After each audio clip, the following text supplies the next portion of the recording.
Statements of Israel have been focused on demonstrating how the so-called Special Committee, the SCIIP, is one-sided and biased, and that its reports are based on repetition of lies, half-truths and accusations that are too often accepted without even basic examination of the facts. We also point out that the work of the Special Committee and the days discussing its report is a waste of UN resources and a waste of time for representatives of Member States at the Fourth Committee. All this is true of the present report, but this year is not a regular year, and following the brutal and barbaric attack on Israel by Hamas just 1 month ago, it would be a disgrace to the memory of all those murdered and a dishonor to all those hostages now in Gaza were we to carry on business as usual. Despite the extent of the horrific carnage, the slaughter and the bloodshed of so many innocent Israelis, there is no expectation that the United Nations would establish a committee to investigate the crimes of Hamas, as it has been spending its budgets and time of this committee for decades in a complete disregard to Hamas's brutality against both Israelis and against Palestinians, and solely focused on disseminating destructive Palestinian propaganda. But were the UN to have established such a committee, and were the members to have investigated the war crimes committed by Hamas in an objective manner, as befits a UN body, its report on its mission to Israel would read as follows. The United Nations Special Committee to investigate Hamas practices affecting the human rights of the Israeli people and others in southern Israel, the Special Committee, concluded its mission to Israel. The committee visited Sderot, Ofakim, Netivot, and the kibbutzim of Be'eri, Alumim, Kfar Aza, Nir Oz, and Kisufim. During its mission, the Special Committee met with senior Israeli government officials, UN organizations, and representatives of civil society organizations. Pending complete termination of the Hamas terrorist infrastructure, the Special Committee is mandated to investigate Hamas policies and practices. This year, the Special Committee was presented with the clearest evidence it has seen of Hamas policies that systematically violate the human rights of the Israeli people, in a manner many interlocutors see as akin to barbarism, including the use of rape as a weapon of war, which, according to United Nations Security Council Resolution 1820, could constitute a war crime, a crime against humanity, or a constitutive act of genocide. The Special Committee was briefed on the Hamas Covenant, which states in the preamble that Israel will continue to exist until Islam will obliterate it, just as it obliterated others before it. It also states in Article 7 that the day of judgment will not come about until Muslims fight Jews and kill them. Then the Jews will hide behind rocks and trees, and the rocks and trees will cry out, "O Muslim, there is a Jew hiding behind me. Come and kill him." Accordingly, Hamas authorities in Gaza intend that all of the territory of Israel become part of a Palestinian state, which, according to 11 of the Hamas Charter, will become an Islamic Waqf. The Special Committee notes that the prohibition of the annihilation of an independent state is fundamental to international law.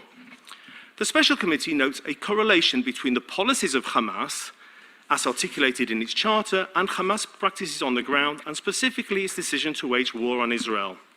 The Special Committee deplores the Hamas attack on southern Israel on 7th October, which commenced with the infiltration of thousands of Hamas terrorists by land, sea and air with the aim of murdering as many Israelis as possible, in conjunction with heavy and indiscriminate rocket fire targeting towns and cities in southern and central Israel, including Jerusalem.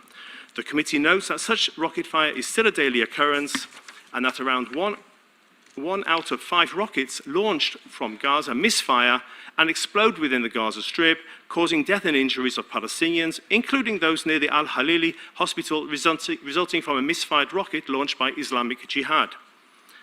The war of choice followed extensive lobbying by Hamas leaders such as Ismail Haniyeh, Yahya Sinwar, Mohammed Deif, and Khaled Mashal. It should be noted that the Palestinian Authority President, Mahmoud Abbas, has not condemned the most horrific and extensive attack on Jews since the Holocaust.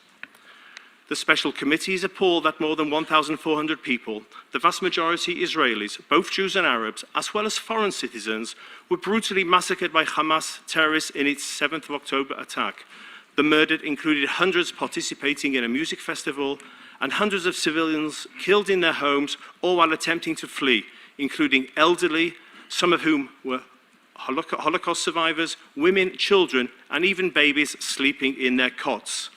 The committee met survivors of the attack and government officials who informed and shared photographic and medical evidence that proved that many of those murdered had been tortured, burned alive, and in some cases beheaded. As a senior UN official noted while visiting the destroyed towns and villages, if there is hell on earth, it is the lives of children under attack by Hamas murderers in southern Israel. In addition to those murdered, more than 4,500 have been injured, and around 240, including elderly women, children and babies, were kidnapped to Gaza. The Special Committee clearly states that the kidnapping and detention of these hostages constitutes a gross violation of human rights and demands that all hostages be released immediately. The committee deeply condemns the continued firing of more than 9,000 rockets on Israeli civilian-populated areas from Gaza, Lebanon, Syria, and Yemen at the hands of Hamas, Hezbollah, and other Iranian proxies towards populated areas all across Israel. The committee deplores Iran's active support and significant involvement in Hamas, Hezbollah, and the Houthi terror actions through financing, training, and weapons proliferation. The Special Committee expresses its gratitude to the government of Israel for hosting its visit. The Special Committee also expresses its gratitude to Israeli human rights defenders and providers of humanitarian help, to the families of those kidnapped to Gaza, to the families of the murdered and injured, and to the tens of thousands who have been displaced from their homes due to continued Hamas rocket attacks. Mr. Chairman, that is what surely would have been written were the United Nations to value the lives of Israelis, and were a United Nations body to report accurately on the terrible events of 7th of October in southern Israel. Mr. Chair, Solomon Michoels, the renowned Jewish intellectual and activist, and head of the Anti-Fascist Committee established by the Soviet Union during the Second World War, wrote in 1943, "If you want to live, destroy fascism. If you want culture to continue and develop, destroy fascism. If you want humanity to live, destroy fascism. If you want to help the Jewish people, destroy fascism." And today, the message of Israel is, if you want to live, destroy Hamas. If you want culture to continue and develop, destroy Hamas. If you want humanity to live, destroy Hamas. If you want to help mankind, destroy Hamas. Mr. Chair, I thank you.